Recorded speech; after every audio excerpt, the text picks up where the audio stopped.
بیوی تابعدار ہوتی ہے اس کا ابا جی سے بھی سلوک ہی رہتا ہے. ہاں اس کی بیوی فرما بردار ہوتی ہے اس کے ماں باپ سے بھی اس کی بنی رہتی ہے.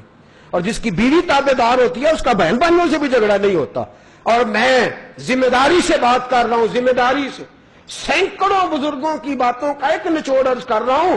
جس کی بیوی تابعدار ہے اس کے بچے بھی تابعدار ہیں, یاد رکھ لیں, وہ بھر دے گی باپ کی تابعداری. تو حضرت سعد بن نبی وقاص نے 4 باتیں دنیا کے لحاظ سے, ایک بات دین کے لحاظ سے فرمایا نیکیوں سے پیار ہو جائے, بدیوں سے نفرت ہو جائے, سمجھ لے کہ دین پورا تجھے حاصل ہو گیا. ایک فرمایا روزی اپنے شہر میں, دوسرا فرمایا سواری اپنی, تیسرا فرمایا مکان اپنا اور کھلا ہو, اور چوتھا فرمایا بیوی باقیوں کی بات. اور یہ بھی تو ہونا چاہیے نا, پھر بیوی کا اعتبار بھی تو قائم ہو نا. آپ 200 جھوٹ اسے سنا چکے ہیں, پھر آپ اسے کہیں وہ آپ کا اعتبار کرے اور فوقیت دے, کردار بھی تو پیش کرنا پڑے گا نا. سارا اس سے مطالبہ نہیں, آپ بھی تو بتلائیں نا کیا آپ نے اس کو دیا, کیا ہے, کیا اعتماد اپنے اس کا بحال کیا ہے.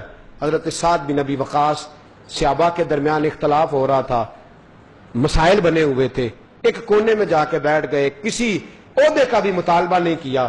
آپ کے بچے کہتے ہیں ابا جی آپ معتبر ترین 10 لوگوں میں آپ کا شمار ہوتا ہے, آپ کیوں نہیں جاتے؟ فرمایا بیٹا میرے لیے وہ بھی عزت والے ہیں, وہ بھی عزت والے ہیں, میں نے عزت ہی سیکھی ہے, مجھے حکومتوں سے دلچسپی نہیں, مجھے ایک کونے میں رہنے دو. حضرت سعد بن نبی وقاص 78 یا 75 یا 88 سال کی عمر, 3 روایتیں, آپ کا وصال ہوا. مدینے سے تقریباً 500 کلومیٹر کے فاصلے پر آپ نے ایک باغ بنایا ہوا تھا, کھیتی باڑی کرتے تھے, وہاں قیام تھا. وصال ہوا, مدینے خبر آئی, صحابہ جانے لگے جنازے کو.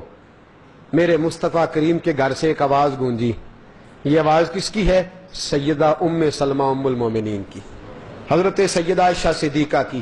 حضرت ام سلمہ اور سیدہ عائشہ صدیقہ نے فرمایا سعد کو دور نہ دفن کرنا, جاؤ اور جا کے اس کی میت کو مدینے لاؤ. اور فرمایا مسجد نبی کے قریب اس کا جنازہ پڑھو. کہ پھر کیا کریں؟ فرمایا پھر اسے جنت البقیع میں دفن کرو. اور حضرت عائشہ صدیقہ روتی ہیں, فرمایا ایک بار دور رکھ کے ذرا مجھے بھی اس کا جسد خاکی دکھانا, اس لیے کہ میں نے مصطفیٰ کو ان سے بڑا پیار کرتے دیکھا ہے, میں نے نبی پاک کو ان سے بڑی محبت کرتے دیکھا ہے. صحابہ کہتے ہیں کہ اتنا حضرت عائشہ کبھی نہیں روئیں اتنا حضرت سعد کے جانے پہ روئیں. حضرت ام سلمہ کے آنسو تھمتے نہیں. صحابہ کرام رضوان اللہ علیہم اجمعین سخت پریشانی کے عالم میں ہیں.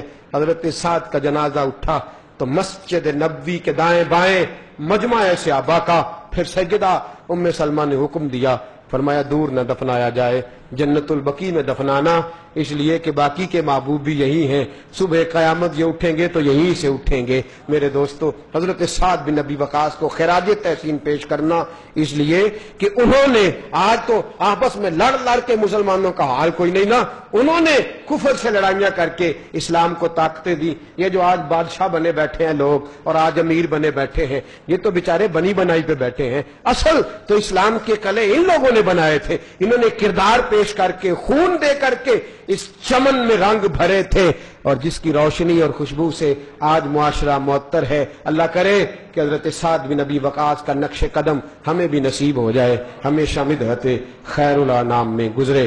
دعا ہے یہ عمر درود و سلام میں گزرے. وآخر دعوانا